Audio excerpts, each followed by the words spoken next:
Hello, bachcho. Let's read this question. The question says in the following frequency distribution table, find the missing values. Class interval 0 to 8, 8 to 16, 16 to 24, 24 to 32, 32 to 40, 40 to 48. Frequency 15, F1, F2, 18, 9, F3. Cumulative frequency 15, 28, 43, 61, F4, 80. तो हम देख लेते हैं की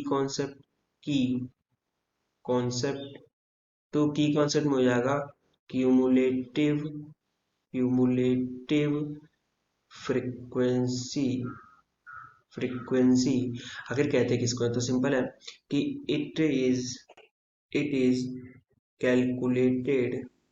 calculated by adding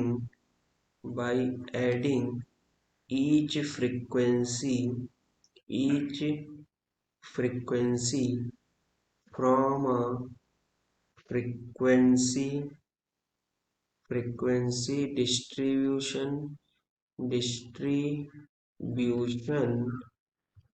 table to the sum of its predecessors।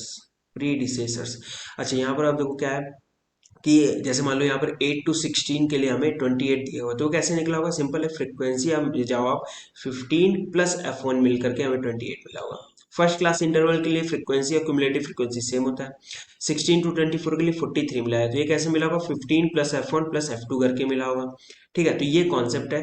तो उसी concept का use करके अगर हम यहाँ से देखें तो हम बोल सकते हैं कि 28 क्यूमुलेटिव फ्रीक्वेंसी जो 8 to 16 के लिए मिली है वो होगा 15 प्लस F1 के बराबर। और यहाँ से हम F1 निकाल सकते हैं simply, F1 is equals to 28 minus 15 यानी 13। तो एक तो ये आंसर आ जाएगा, F1 is equals to 13। Next 43 हमें क्यूमुलेटिव फ्रीक्वेंसी दिया हुआ है, तो 43 मिला होगा हमें 15 प्लस F1 प्लस F2 करके। ठीक है, 43 is equals to 15 plus F1 हमें मिल गया 13, तो यहाँ लिख देंगे 13 प्लस F2।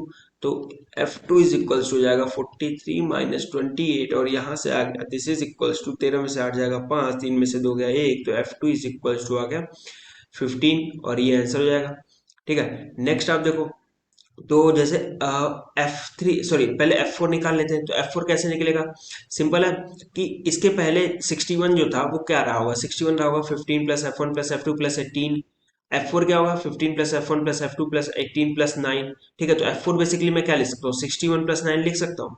तो यहाँ से मैं अगर लिखूँ तो F4 को लिख सकता हूँ 61 प्लस 9, तो F4 आ गया हमें यहाँ से 70। अच्छा, F4 मिल गया हमें। अब हमें निकालना है F3। F3 कैसे निकलेगा? सिंपल है कि 80 को हम कैसे लिख सकते हैं? 80 को हम लिख सकते हैं F4 plus F3। F4 basically क्या है? वो है 15 plus F1 plus F2 plus 18 plus 9। ठीक है, 80 को आप डायरेक्ट ऐसे भी लिख सकते हो, 15 plus F1 plus F2 plus 18 plus 9 plus F3, या फिर आप F4 प्लस F3 लिख सकते हो। तो मैं 80 को लिख सकता हूँ F4 प्लस F3। F4 हमें मिल गया 70, तो 80 इज इक्वल्स टू हो गया 70 प्लस F3। तो यहाँ से F3 आ जाएगा सिंपली 10, और ये हमारा आंसर हो जाएगा। एक आंसर ये हो गया। So the final answer is F1 is equals to 13, F2 is equals to 15, F3 is equals to 10 and F4 is equals to 70। Hope you understood it well. Best of luck, thank you.